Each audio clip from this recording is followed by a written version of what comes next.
இன்னைக்கு சின்ன மருமகள்ல டாக்டர் சேதுவை கூப்பிட்டு ராஜாங்கத்துக்கு ரொம்ப முடியல. நைட்டு ஃபுல்லாக கண்ணு முழிக்கவே இல்லை.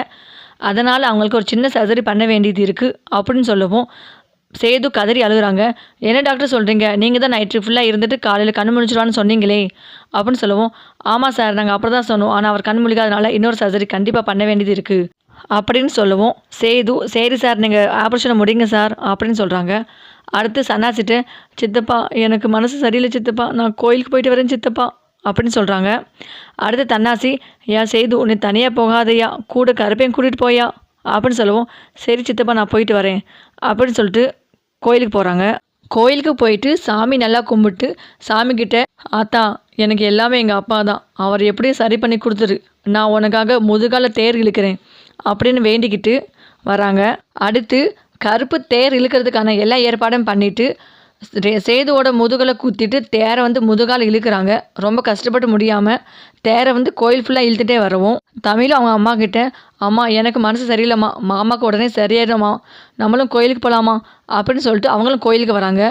கோயிலுக்கு வந்து அங்கே தமிழும் கையில் தீச்சட்டி எடுத்துகிட்டு அவங்களும் முட்டி போட்டுகிட்டே கோயில் ஃபுல்லாக சுற்றி வராங்க. 2 பேரும் நேர்த்தி கடனை முடிச்சுட்டு ஒரு இடத்துல வந்து நிற்கும்போது சேதுவும் தமிழும் ஒருத்தர் பார்த்துக்கிறாங்க. கருப்பு வசந்தி பார்த்துட்டு, என்னம்மா வேண்டுதல், நீங்கள் என்ன வேண்டிக்கிட்டீங்க அப்படின்னு சொல்லவும், இல்லை சம்மந்தி ஐயாவுக்கு ரொம்ப முடியலன்னு கேள்விப்பட்டு தமிழ் இப்படி நேர்த்திக்கடன் பண்ணுறான் அப்படின்னு சொல்லவும் சேது வந்து சொல்கிறாங்க, இதெல்லாம் நடிப்பு, இதெல்லாம் நம்புறதுக்கு நான் ஒன்றும் ஆள் கிடையாது அப்படின்னு சொல்லிட்டு அங்கேருந்து கிளம்பி போயிடுறாங்க. ஹாஸ்பிட்டலுக்கு போனதும் அங்கே ராஜாங்கத்துக்கு நல்லபடியாக ஆப்ரேஷன் முடிஞ்சது.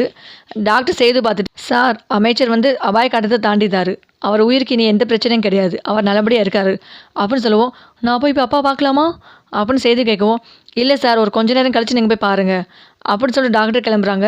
அடுத்து ஹாஸ்பிட்டலுக்கு வெளியே எல்லோரும் வெயிட் பண்ணி பார்க்குறாங்க. அடுத்து கொஞ்சம் நேரத்தில் இந்த சிஸ்டர் வந்து, சார் எல்லோரும் உள்ளே போய் பார்க்கலாம் அப்படின்னு சொல்லுவோம். சேது, மோகனா, பாட்டி, சாவித்திரின்னு வீட்டில் இருக்க எல்லாரும் போய் ராஜாங்கத்தை பார்க்குறாங்க.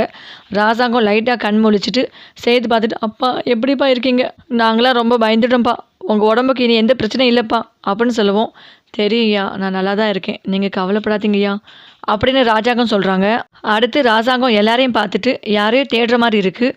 சேது சொல்கிறாங்க, அப்பா யாருப்பா தேடுறீங்க, எல்லோரும் இங்கே தானேப்பா இருக்கோம் அப்படின்னு சொல்லுவோம். தமிழ்ச்செல்வி வரலையா அப்படின்னு சொல்லுவோம். என்னப்பா தமிழ்ச்செல்வியா, அவள் எதுக்கு இங்கே வரணும் அப்படின்னு சேது கேட்கவும், இல்லையா எனக்கு தமிழ்ச்செல்வி பார்க்கணும் போல் இருக்கையா அப்படின்னு ராஜாங்கம் சொல்கிறாங்க. இதை கேட்ட சாவித்திரி அப்படியே கோவத்தில் பார்த்துட்ருக்காங்க. அடுத்து சேது பார்த்துட்டு, நான் உங்ககிட்ட தனியாக பேசணும்ப்பா அப்படின்னு சொல்லுவோம். வீட்டில் இருக்க எல்லாரும் வெளியே போயிடுறாங்க. சேது மட்டும் ரூமில் நின்றுட்டு, என்னப்பா ஆச்சு, என்னப்பா தேவை உங்களுக்கு அப்படின்னு சொல்லுவோம். நான் இன்றைக்கி உயிரோடு முன்னாடி நிற்கிறேன்னா அதுக்கு யாரு காரணம் தெரியுமாயா அப்படின்னு சொல்லுவோம். என்னப்பா நீங்கள் சொல்கிறீங்க, எனக்கு ஒன்றுமே புரியலையப்பா அப்படின்னு சொல்லுவோம். நேற்று நைட்டு என் உயிர் போயிருக்க வேண்டியதுயா, என் உயிரை காப்பாற்றி என்னை நல்லபடியாக பொழைக்க வச்சது தமிழ்ச்செல்வி தான் அப்படின்னு சொல்லுவோம். தமிழ்ச்செல்வியா, அவள் இங்கே வரவே இல்லையே, அவள் முன்னாடி வந்ததுக்கு அவளை அடித்து துரத்திட்டோம், அவள் எங்கே நைட்டு வந்தான் அப்படின்னு சொல்லுவோம். இதெல்லாம் உனக்கு தெரியாதுயா, என்ன நடந்துச்சு தெரியுமா அப்படின்னு சொல்லிட்டு போஸ் பண்ண விஷயம், தமிழ்ச்செல்வி காப்பாற்றினது எல்லாமே ஒன்று கூட விடாமல் எல்லாத்தையும் செய்திக்கிட்ட சொல்லிடுறாங்க.